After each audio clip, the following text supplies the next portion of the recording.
Daily. Taste the Daily. उन्होंने वो लेख नहीं फिजिक्स में क्षेत्र में थे, उन्होंने वो कहा है लेख में कि हमारे साधन अब अधूरे हो गए क्योंकि हमारी दूरबीन से हम बड़े से आकाश गंगाओं का पता लगा लिया, लेकिन वो हमको बताता है कि अभी जो हम देख रहे हैं आकाश गंगा को, वो मान लीजिए 200 लाख प्रकाश वर्ष दूर है। तो अभी हम जो देख रहे हैं वो इतनी पुरानी जानकारी है। अभी वहां क्या है हमको नहीं, वो 200 लाख वर्षों के बाद आपको पता चलेगा। तो ज्ञान वहां नहीं पहुंच सकता, अप टू डेट नॉलेज नहीं मिलता, उसके आधार पर तय नहीं कर सकते कोई, क्योंकि अभी दिख रहा है वो पुराना है, अभी क्या होगा पता नहीं। और छोटी सी छोटी बात कणों में चले गए, कणों को भी विभाजित कर दिया। अब ये हो गया कि कण है कि ऊर्जा है, ये भी मुश्किल है, और देखने जाते हैं तो डिस्टर्ब हो जाता है। तो माइक्रोस्कोप भी हमारा फेल हो गया। अब अगर हमको देखना है, जानना है, तो प्रकाश से ज्यादा गति वाला साधन चाहिए, जो भौतिक दुनिया में हमारे लिए असंभव है, क्योंकि हमारी भौतिक दुनिया में इतना ज्यादा स्पीड हो गया तो साधन है वो टूट जाएगा, हम बिखर जाएंगे पार्टिकल्स में। इसलिए उसने कहा कि अब हमको एक साधन का उपयोग करना चाहिए, वो साधन है मनुष्य का मन। उसका वेग प्रकाश की गति से ज्यादा है और इसका अध्ययन पूर्व में ज्यादा हुआ है, विशेषकर भारत में जाकर हम लोगों को नाम उसने लिए है, अमेरिकन लेखक ने। पातंजल योग सूत्र और योग वासिष्ठ जैसे ग्रंथों का अध्ययन करना चाहिए, और आज हो भी रहा है। तो इसलिए अध्यात्म और विज्ञान, ये दोनों विज्ञान ही है, यानी आज का साइंस जिसको कहते वही है। हमारे यहां अंदर के ज्ञान को ज्ञान कहा है, बाहर के ज्ञान को विज्ञान कहा है। इसकी विद्या है, उसकी अविद्या है, और दोनों चाहिए। एक के पीछे लगे तो अंधकार में खप जाओगे, विज्ञान के केवल अविद्या के पीछे लगे तो अंधकार में फंसोगे, केवल विद्या के पीछे लगे तो उससे भी ज्यादा गहन अंधकार में फंसोगे। अविद्यया मृत्युम तीर्थवा विद्यया मृतम अश्नुते, ये उपनिषदों का आदेश है कि भौतिक जगत का ज्ञान प्राप्त करके मृत्यु भय को दूर करो और आध्यात्मिक जगत में गोता लगा के अमरत्व की प्राप्ति करो। ये जीवन जीने का तरीका विज्ञानाधिष्ठित हमारे यहां माना गया। जब मैं विज्ञानाधिष्ठित कहता हूं तो साइंटिफिक, ऐसा मेरा कहना है, क्योंकि दोनों साइंस है।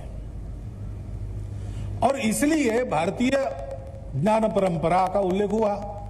2000 साल पहले हमने क्या क्या किया था, लेकिन उसको कपोल कल्पित कथा मानने वाले लोग हैं, हो ही नहीं सकता। हमारे पहले कोई नहीं जानता था, ये थियरी है, अहंकार है ना साथ में, और नितांत अनसाइंटिफिक एटीट्यूड है। क्योंकि साइंस के सामने कोई क्लेम आएगा तो क्लेम सुन लिया जाएगा, क्लेम को परखा जाएगा, ठीक है तो स्वीकार किया जाएगा, नहीं तो रिजेक्ट किया जाएगा। तुम क्लेम कर रहे हो वही गलत है, ये बिना प्रयोग के कहना ये साइंटिफिक नहीं है। संतः परीक्षान्यतरत भजन्ते, परीक्षा करने के बाद अच्छे लोग स्वीकार करते हैं या रिजेक्ट करते हैं। किए चला, हमारे देश में जो राज्य करने वाले बाहर के लोग थे, उनको लगा कि इस देश के गौरव को अगर इनके पास आने दिया तो लोग फिर से हमको निकाल देंगे।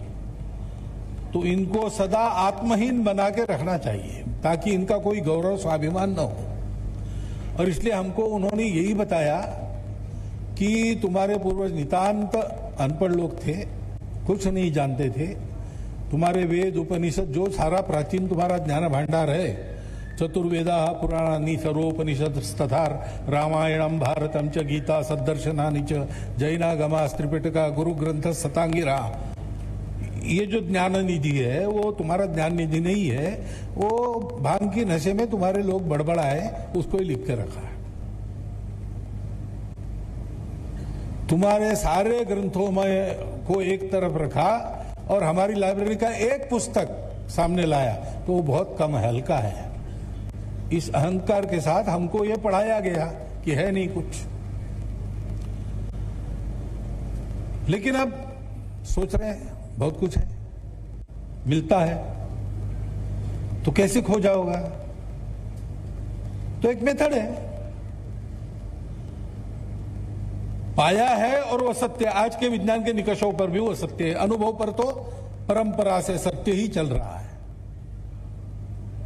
तो मेथड से दो, लेकिन ये हमको पता नहीं था। ये विज्ञान आज का होता है, किनके पास होता है? ज्ञानी लोगों के पास होता है ना। कोई गोली आप खा रहे हैं, वो क्या है, कैसी है, उसके परिणाम क्या है, कैसी बनती है वगैरह, ये ज्ञान आपके पास नहीं है। और वो ज्ञान बदलते रहता है। घी खाओ तो कोलेस्ट्रॉल बढ़ेगा, घी बंद कर रहे थे। अब आ गया कि गाय का घी खाने से ठीक होता है और देशी गाय का खाने से ठीक होता है। कहीं आ गया, यूट्यूब पर आ गया, हमने पढ़ लिया, तुरंत हमने घी शुरू कर दिया। कितने ही बातों में ऐसा ही चल रहा है। तो एक तरह से आंख मूंद के हम विज्ञान दृष्टि से परीक्षण करके नहीं, अंधश्रद्धा पर चल रहे हैं।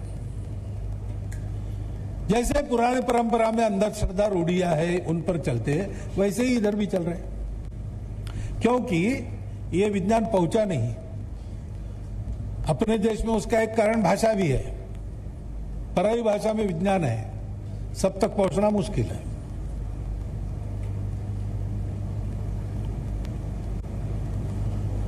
और पहुंचा ही नहीं। अब हमारा जो ज्ञान है हमारी परंपरा का, उसके ये डिटेल्स नहीं है, लेकिन उसका व्यावहारिक उपयोग करना नहीं करना, कैसे करना, इसका निर्णय प्रत्येक व्यक्ति कर सके, इतना ध्यान झोपड़ी तक भी पहुंचा है।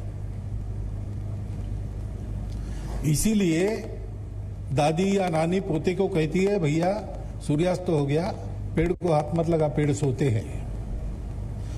अब वो अगर आज की पीढ़ी का होगा और दादी को पूछेगा कि सबूत दो, तो दादी कुछ नहीं बता सकेगी। लेकिन उनको पता है कि ये ज्ञान है, ये विज्ञान है, पेड़ भी सोते हैं। ये कोई जगदीश चंद्र बसु जी ने पहली बार बताया ऐसा नहीं है, हमारी परंपरा में ऐसी कितनी ही बातें हैं। और इसलिए आज आवश्यकता है कि आधुनिक विज्ञान में जो कुछ लेने लायक है, और बहुत कुछ है, क्योंकि 3 फैक्टर्स हमारे पास भी थे, उनके पास भी थे। एक फैक्टर केवल हमारे पास है, उनके पास नहीं है। तो बाकी 3 फैक्टर्स के आधार पर जो जानना है वो तो उन्होंने जाना ही है। और हम बीच में रुक गए। आक्रमण जब शुरू हो गए तब हमारा अनुसंधान रुक गया, रिसर्च रुक गया। विज्ञान को ध्यान देने की हमको फुर्सत ही नहीं मिली, जान को बचाने में हम लग गए। तो दुनिया उस अवधि में बहुत आगे चली गई। तो वहां से हमको सीखना ही पड़ेगा।